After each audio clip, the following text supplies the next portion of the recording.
6 years had passed since the mountains had last whispered her presence. And yet in a single heartbeat, she was there again, carved from snow and shadow, standing against the fury of a storm.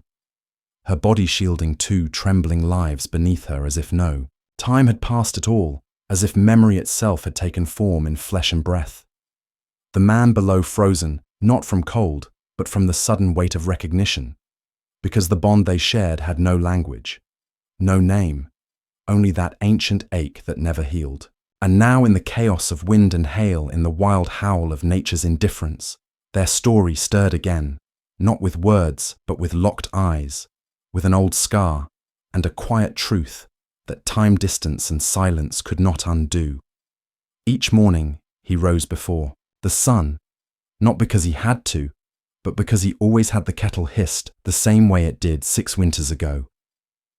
The wooden bowl still bore the faint scratches of claws that no longer scraped, and when he stepped outside, the crisp mountain air wrapped around him like a faded coat once warm, now worn thin. The sheep gathered around him, silently trusting, unaware of the empty space just behind him, where once a shadow had followed a presence that never needed taming, only time. Even now his hand sometimes moved on its own, pausing near his side as if to touch fur that wasn't there. His eyes scanned the ridgelines, not with urgency, but with ritual, as if by repetition he could summon what was lost. He never spoke her name, not that he ever gave her one, but in his silence she lived in the way he left the door ajar on stormy nights, in the way he saved scraps in a leather pouch he no longer needed, in the way his breath caught at paw prints, too round for a wolf, too small for a bear, only to vanish like her. Always vanishing, always just beyond the edge of certainty. The world around him was calm, familiar, quiet, but inside, something coiled, something waiting. One morning she was there, and the next she was gone. No sound, no warning, only the absence that arrived, like a shadow stretched across the threshold. He searched for hours, then days, calling into the wind, listening for a rustle, a breath, a sign, but the mountains gave nothing back, and slowly silence became a second skin. He told himself it was meant to be, that the wild had reclaimed her, but the truth settled deep like frost behind his ribs and never melted. He stopped walking past the tree where she used to wait, stopped leaving out food, though his hand sometimes hovered over the bowl before pulling. Away she had been, the only heartbeat in his world that did not speak, yet understood. And without her the quiet grew loud and sharp, until even the fire seemed to crackle with accusation.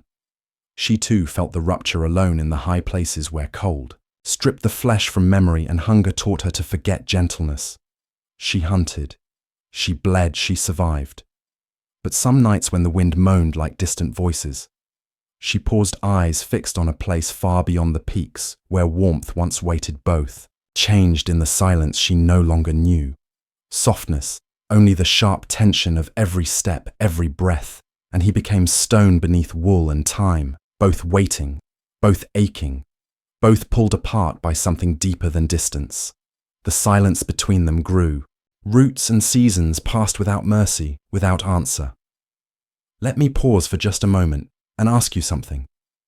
Where are you listening to this story from right now? Have you ever had someone, maybe a person, maybe even an animal, remember you after years apart? That quiet moment of recognition that says, I never forgot you. If that kind of bond means something to you, go ahead and follow this journey. There's so much more ahead that speaks straight to the heart. It started with the storm, sudden and wild, like something ancient had awoken in the bones of the mountain hail, crashing like broken glass against stone wind, ripping through the valley like a scream. And in that chaos, his eyes caught a flicker of movement high on the ridge. Not unusual at first, just shadow against snow. But then it held. He squinted through the blur of ice and saw her, or thought he did the slope of her back, the defiant way she stood against the wind, and there pressed against her. Trembling body, 2 small shapes barely visible beneath her fur. He froze, breath caught in his throat, heart slamming against his ribs because it couldn't be.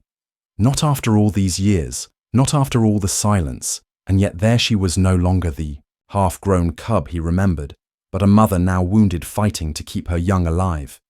He stepped forward, then stopped. Something old and cold gripped his chest. Fear not of the storm, but of being wrong, of shattering the fragile hope that bloomed so suddenly inside him. What if she had forgotten? What if she saw him, not as a memory, but as a threat? What if this wasn't her at all, or worse? What if it was, and it no longer mattered? But even as doubt clawed at him, something deeper moved, louder than fear, older than reason, and he knew that whatever the risk, he could not turn away again. He had let her go once, because he thought it was right, because he thought she would be safer without him. But seeing her now, blood in the snow, pain in her eyes, something rose up in him like fire, like memory, like love. And before he could think, he was moving, climbing into the storm, into the cold, into the past. Because sometimes the only way forward is to go back. The wind had quieted, but the air still pulsed with the storm's echo. Each step he took up the frozen slope was slow, not from weakness, but from something heavier than exhaustion. Something like hope wrapped in fear. His boots crunched against the snow, but the sound felt distant, muted, like the mountain itself was holding its breath. And then he saw her clearly at last. Crouched low eyes, sharp body tense. The cubs hidden beneath her belly, their wide eyes blinking up at him, and her breath came in short, uneven bursts. Not from the cold, but from pain. Her hind leg, slick with blood, and as he stopped a few paces away, she lifted her head and growled, not loud, not a threat, but a warning. Her body said, "Stay back." But her eyes flickered with something else. Not fear, not rage, but hesitation and recognition. And that was, when he saw it, that brief hesitation, that almost imperceptible narrowing of her pupils, the way her ears twitched, not away from him, but toward him, like a half-remembered tune brushing the edge of memory. He didn't move right away, didn't speak, didn't even breathe too loud. He just looked at her, let her see him older now, more bent, but still the same scent, the same hands, and slowly, without force, he knelt in the snow, lowering himself to her level, a gesture from another life, one she had seen before and maybe still remembered. His hands moved slowly, pulling from his coat a scrap of dried meat. Not a lure, not bait, but a gift. And in the silence that followed, the only sound was the soft whimper of one of the cubs. She flinched at it, then looked back at him, and in that moment, something broke open between them, not like a wound, but like a door. Her growl faded, her head tilted ever so slightly, and she leaned forward just enough to scent the air between them, a test, a question, a memory, and then their eyes locked. And it happened the moment between heartbeats, the pause in time where everything changed.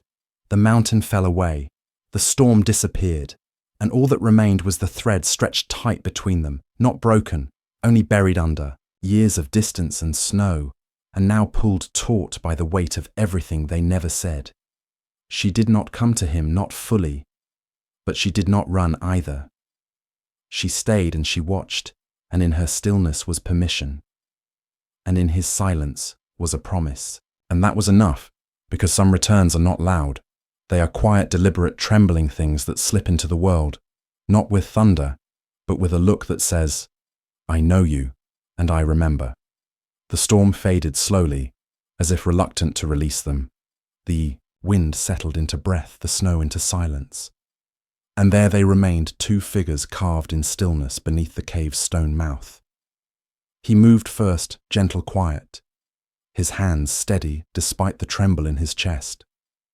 She didn't flinch as he reached for, her leg didn't growl, only watched, eyes flickering between pain and trust, as if some old rhythm between them had returned.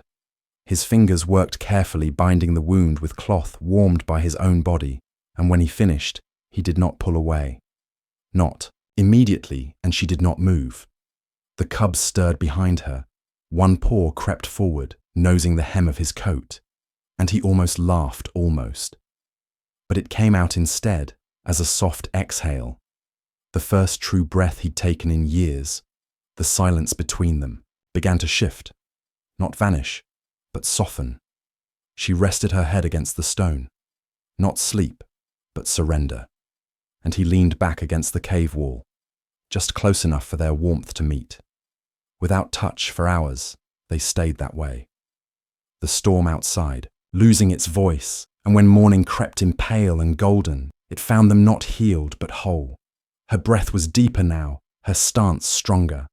She stood slowly, her cubs pressing close against her sides, and for a moment she stared into the distance, as if torn between what was and what must be. And then she turned toward him one last time, and in that gaze, everything passed between them.